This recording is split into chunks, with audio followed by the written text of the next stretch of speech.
Around 27 years person అండి. సోమాలియాలో head injury, bullet injury జరిగినప్పుడు తలలో హై వెలాసిటీ తోటి ఆ బుల్లెట్ అనేది స్కల్ బోన్ని పేర్స్ అయ్యి లోపలికి బ్రెయిన్ లోపలికి ఇది ఎంటర్ అయినప్పుడు అక్కడ బ్రెయిన్ స్టెమ్ అంటాము, మిడ్ బ్రెయిన్ అంటాము, ఆ ప్రాంతంలో అది సెటిల్ అయినప్పుడు దానివల్ల జరిగిన హెడ్ ఇంజురీ తోటి ఆయన కోమా స్టేజ్లో ఉండటం, ఆ తర్వాత ఇక్కడికి తీసుకురావటం, ఆ తర్వాత మేము ఇక్కడ పేషెంట్ కండిషన్ని క్లినికల్గా అసెస్ చేసి తర్వాత ఆయన నెసెసరీ ఇన్వెస్టిగేషన్స్ అన్ని చూడటం, చేసిన తర్వాత ఆ బుల్లెట్ ఎట్లా ఉంది, తలలో పరిస్థితి ఎట్లా ఉంది, ఇవన్నీ అసెస్ చేసుకుంటూ దానికి సర్జరీకి జరిగే దాంట్లో వచ్చే రిస్క్ అవన్నీ కూడా అసెస్ చేసుకొని అవి రాకుండా మనం కావాల్సిన జాగ్రత్తలు తీసుకొని ఇక్కడ ఉండే మా హాస్పిటల్లో ఉండే న్యూరో నావిగేషన్ కానీ సర్జికల్ మైక్రోస్కోప్ కానీ యూజ్ చేసుకుంటూ అది సక్సెస్ఫుల్గా సర్జరీ చేయటం, ఆ తర్వాత రికవరీ అనేది చాలా స్మూత్గా జరగటం విశేషం. ఇలాంటి ఇది స్కల్ బోన్లో ఉన్నవి ఇది వరకు కొన్ని సర్జరీస్ అయినాయి, కానీ డీప్గా లోపల ఉన్నటువంటి బ్రెయిన్ లోపల ఉన్నటువంటి బుల్లెట్ తీయటం ఇది చాలా అరుదైంది, అన్కామన్, రేర్ అని చెప్పచ్చు. ఇది మోర్ దాన్ 2 months అండి.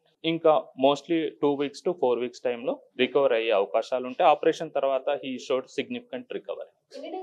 కాంప్లికేషన్స్ అంటే ఏదైనా ఇన్ఫెక్షన్స్ కానీ ఏదైనా బ్లీడింగ్ కానీ లేకుండా మేము అన్ని యాంటీబయాటిక్స్ అన్ని వాడటం జరిగింది. ఈ 2 weeks మటుకు మనకి ఎలాంటి కాంప్లికేషన్స్ కానీ సైడ్ ఎఫెక్ట్స్ కానీ చూపించలేదు. ఇది 12 hours సర్జరీ. నమస్తే అండి, నేను doctor Shailaja, anaesthetist. I'm the HOD here. And ఈ సర్జరీ మాకు కాంప్లెక్స్ సర్జరీ కాబట్టి చాలా అటెన్షన్ పే చేసి చేయాల్సి వచ్చింది. 12 గంటల సర్జరీ, సో షిఫ్ట్స్లో కూడా చేశాము. సో నేను కొన్ని అవర్స్ కవర్ చేశాను. My colleague doctor Rohini covered for some time. And pre op, post op doctor Shiva అని ఇంకొక అనెస్థెటిస్ట్ ఉన్నారు మాతో. So it was a total team work that we had to do, because అన్ని అవర్స్ ఒకళ్ళే చూసుకోవడానికి కుదరదు. And OT team, nursing staff, technicians, there are so many people involve, చాలామంది involve అయి ఉంటారు కేర్లో. సో మొత్తం అందరూ టీమ్గా ఉండి ఇతన్ని బయటికి తీసుకురావడం జరిగింది. ఇంట్రా ఆపరేటివ్లీ బీపీ మానిటరింగ్, ఎప్పుడు బ్లీడింగ్ అవుతుందో అనేసి బ్లడ్ రెడీ చేసుకొని ముందే పెట్టుకున్నాము. And beat to beat arterial monitoring చేశాము. అండ్ పోస్ట్ ఆపరేటివ్ పీరియడ్లో కూడా వెంటిలేషన్ సపోర్ట్ ఇవ్వాల్సి వచ్చింది, బికాజ్ వెంటనే రికవరీ అయిపోదు ఇలాంటి కేసెస్లో. సో అలా కంటిన్యూ చేసుకొని ఆ నెక్స్ట్ డే మేము సపోర్ట్ నెమ్మదిగా తీసేసాము. ఆ తర్వాత బీపీ సపోర్ట్ కూడా నెమ్మదిగా తీసేసాము. పేషెంట్ యంగ్ పేషెంట్ కాబట్టి అది ఒక అడ్వాంటేజ్ మాకు. సో మేనేజ్ చేయడం సమ్వాట్ బెటర్ ఉండింది.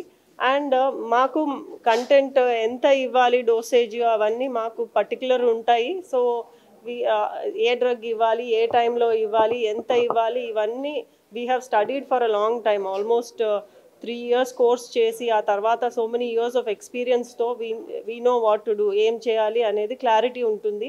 సో ద హోల్ టీమ్ అందరికీ క్లియర్ పిక్చర్ ఉంది. సో ఒకళ్ళు కోఆర్డినేట్ అయ్యి హ్యాండ్ ఓవర్స్ ప్రాపర్గా తీసుకొని అట్లా మేనేజ్ చేసుకుంటూ వచ్చాము. అండ్ పోస్ట్ ఆపరేటివ్ పీరియడ్లో కూడా కొంచెం సీజర్స్ వస్తాయా అనేసి చూడటము, అవన్నీ ఎలా మేనేజ్ చేసుకోవాలి, న్యూరాలజీ టీమ్ని ఇన్వాల్వ్ చేయడం కానీ అవన్నీ కంటిన్యూస్గా ప్రాసెస్గా మేము చూసుకుంటూ ఉంటాము.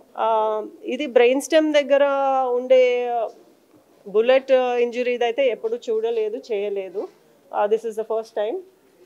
Because the patient attenders were very particular, ఖచ్చితంగా బుల్లెట్ బయటికి రావాల్సిందే, పేషెంట్కి ఆన్ టేబుల్ డెత్ అయినా సరే మాకు బుల్లెట్ మాత్రం బయటికి రావాల్సిందే అన్నారు వాళ్ళు. సో దట్ ఈస్ వై మేము అన్ని ఆన్ టేబుల్ డెత్ కూడా ఎక్స్ప్లెయిన్ చేసే ఆ పేషెంట్ని తీసుకున్నాము. అండ్ వీఆర్ వెరీ స్కెప్టికల్ కూడాను, తీసుకున్నప్పుడు కూడాను ఏమైనా అవ్వచ్చు, ఓటీలో బ్లీడింగ్ అయిపోవచ్చు, డెత్ కూడా అయిపోవచ్చు, అరిథ్మియాస్ రావచ్చు, ఇవన్నీ we had in our mind. And దానికి తగ్గట్టుగా ప్రికాషన్స్ అన్నీ ముందే తీసుకొని రెడీగా పెట్టుకున్నాము. లక్కీలీ ఏం బ్లీడింగ్ ఎక్కువ అవ్వలేదు. అండ్ చాలా ప్రొలాంగ్ సర్జరీ అయినా కానీ patient could manage it, because youngster కాబట్టి అదొక మేజర్ అడ్వాంటేజ్ కూడా ఉండింది మాకు. Yeah, thank you.